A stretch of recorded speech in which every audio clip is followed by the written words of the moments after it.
బీసీల బిడ్డ గౌరవనీయులు బీసీ మోర్చా జాతీయ అధ్యక్షులు లక్ష్మణ్ గారు. మన బీసీ అనగానే గుర్తొచ్చేది హనుమంతన్.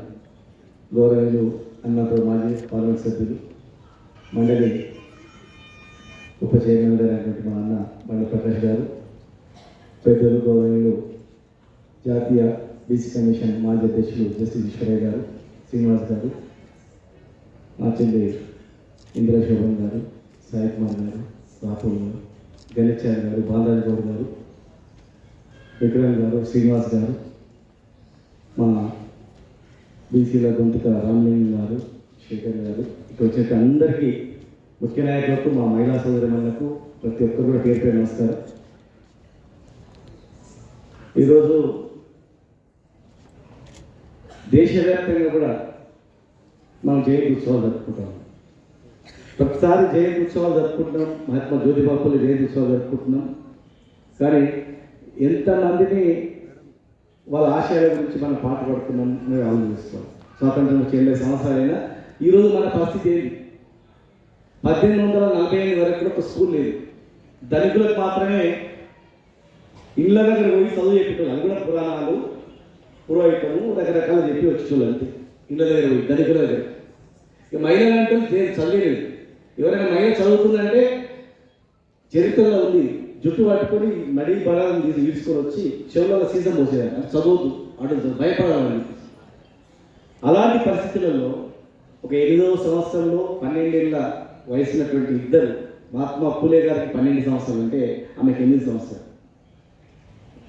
అభంశం తెలియని ఆయనకి పెళ్లి చేసినప్పుడు ఆయన చదువుకుంటూ ఆయన చదువు నేర్పి ఈమెను తయారు చేసి ఈ భారతదేశంలోనే మొట్టమొదటి ఉపాధ్యాయులు ఎవరంటే ఆమె. మరి దేశానికి చదువు చెప్పిన ఆమె, దేశంలో ఉన్నటువంటి బడుగు బలహీన వర్గాల జీవితాలను మార్పు చేసినటువంటి మహాత్మా జ్యోతిబా ఫులే విగ్రహాలు మరి పార్లమెంట్లో ఉన్నాయా, లేకపోతే చరిత్రలు ఎక్కడెక్కడ ఉన్నాయి? ఇలా మనం అందరూ కూర్చున్నామంటే, నేను మంత్రినైనా గతంలో ఈరోజు తెల్లబట్టలు వేసుకొని కూర్చున్నా అంటే, ఇక మా మనమంతరి, మా శోభన, ఇందిరమ్మ, ఇక్కడ ఉన్నటువంటి అందరూ కూడా మనం నిలబడాలంటే ఆమె పుణ్యం. ఆమె లేకపోతే ప్రధానమంత్రులు అయ్యేటోళ్ళు గారు, ఈ దేశంలో స్పీకర్లు అయ్యేటోళ్ళు గారు, మంత్రులు అయ్యేటోళ్ళు గారు, డాక్టర్లు అయ్యేటోళ్ళు గారు, ఇంట్లో పని చేసుకుని వెట్టించాటినటువంటి వారు. సరిగ్గా 200 సంవత్సరాల క్రితం మన బతుకు చూస్తే భయంకరమైన పరిస్థితి.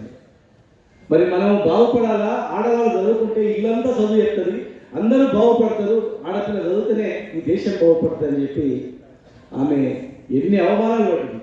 చదువు చెప్పడానికి పోతే మోడీలో ఉన్నటువంటి బురద తీసి చీర మీద తీసి, బలమూత్రాలు ఉన్నటువంటి తీసి మీరు ఇచ్చేదాన్ని. అయినా భయపడకుండా కొంతమంది బీసీ మహిళలను కూడగట్టి చదువు ప్రారంభించింది.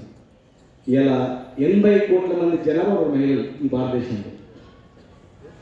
బీసీలో 80 కోట్లు దాదాపు ఉంటే 60-62% అంటే మరి ప్రపంచ జనాభాలో మన ఇండియా ఫస్ట్ అయింది. మహిళలు 80 కోట్లు ఉంటారు. బీసీలు లెక్క పెట్టుకుంటే 40 కోట్ల మంది బీసీ మహిళలు ఉంటారు. అంటే దాదాపు ఒక 30-40 దేశాల జనాభా ఈక్వల్ టు మన మహిళలు ఉంటారు. అంత జనాభా ఉన్నటువంటి మనం ఇలా ఎటువంటి పరిస్థితి అంటే, మనం అధికారాన్ని కూర్చోబెడుతున్నాం, మనం పోయి అడుక్కుంటున్నాం జోలు పెట్టి. మనమే కూర్చోబెడుతున్నాం, మనమే అడుక్కుంటున్నాం. అంటే చైతన్యవంతులు రాలేదు, ఇంకా చైతన్యం రాలేదు. ఎప్పుడైతే ఈ బడుగు బలహీన వర్గాల వాళ్ళు ఐక్యమవుతారో అప్పుడు ఆటోమేటిక్గా అన్ని ఎప్పుడు వస్తాయి, కూర్చునే కాడికి వస్తాయి అన్నీ. ఎప్పుడైతే బానిసలు అవుతారో ఇంకా ఎన్ని సంవత్సరాలైనా కాదు. కనుక దానికి ఎక్కడో దగ్గర అందరూ కూడా ఈ హక్కుల గురించి కొట్లాడాల్సిన అవసరం ఉంది.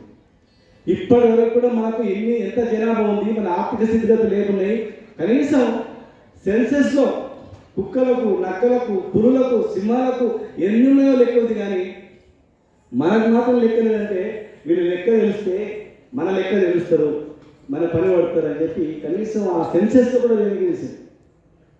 మరి లక్ష్మణ్ ఈరోజు జాతీయ స్థాయి ఆయన మన తెలంగాణ అధ్యక్షుడు కనుక అక్కడ సెన్సెస్ రావాలని ఆయన ప్రయత్నం చేస్తూ ఉన్నారు. కింద మనం గట్టి ఉంటే ఆటోమేటిక్గా ఏ పార్టీలైనా నాయకులైనా అందరూ అడ్డుపెట్టి నడుస్తుంది. కింద ఈ సంఘాలన్నీ ఏంటంటే ప్రజలను జాగ్రత్తలు చేయాలి, ఐక్యం చేయాలి, వాళ్ళను అందరినీ చైతన్యం చేయాలి. కష్టపడుతున్నారు పాపం. ఒక ప్రోగ్రామ్ చేయాలి చాలా కష్టం. కన్నా కష్టాలని ప్రోగ్రామ్ పిలుస్తున్నారు కానీ వస్తున్నారు పోతున్నారు. కానీ కనీసం లాస్ట్ పోయేటప్పుడు ప్రతిజ్ఞ చెప్పేయండి. కొంతమందినే మారుతారేమో వాళ్ళ ఆశయాల గర్వమంటే నడుద్దాం అని చెప్పేసి ఈరోజు మనం కామారెడ్డి చేసి ఇచ్చింది. ఖచ్చితంగా అది అమలు హనుమంతన్నాడు వదిలిపెట్టాడు, అది అమలు చేయాలి. 42% అయిన తర్వాతనే కంపల్సరీ చేయాలి. దానిలో కూడా మళ్ళీ సబ్కాస్ట్ కూడా చేయాలి. చిన్న చిన్న కులాలకు స్థానం కలిగించాలి, మహిళలకు స్థానం కలిగించాలి, అందరికీ న్యాయం జరిగేటట్టు చేయాలి 42% కూడా. తర్వాత జాతీయ స్థాయిలో కూడా మరి సెన్సెస్లో ఖచ్చితంగా ఈసారి చేరుస్తారు. ఇప్పుడు ఈ దేశంలో ఇప్పుడు ఏముందంటే ప్రజెంట్ నడిచేది బీసీ. ఎక్కడ చూసి ఏ దేశంలో ఏ రాష్ట్రం ఇప్పుడు ఇట్లా మనం అందరం గట్టి పట్టుకోకపోతే రాదు. మళ్ళీ ఇప్పుడు ట్రెండ్ నడుస్తుంది. ఎక్కడ చూసినా ఎవరు చూసినా కూడా ఆర్ఎస్ఎస్ నుంచి మొదలుకుంటే, కమ్యూనిస్ట్ నుంచి మొదలుకుంటే ప్రతి ఒక్కరు కూడా బీసీ, రాహుల్ గాంధీ గారి నుంచి మొదలుకుంటే అందరూ బీసీలు మాట్లాడుతున్నారు. మరి అందరూ ఏకతాటికి వచ్చినప్పుడు మనం పని చేయించుకోవాల్సిన బాధ్యత అందరిపైన ఉంది. ఇక్కడ స్థానికంగా రిజర్వేషన్తో పాటు రేపు మంత్రి పదవులు కూడా వచ్చేవి ఉన్నాయి. కనీసం మన జనాభా ప్రాతిపదికన 9 మంత్రి పదవులు రావాలి, 9-10 ఉండాలి. మనం అడుక్కునేది 1, 8, 2 కాదు.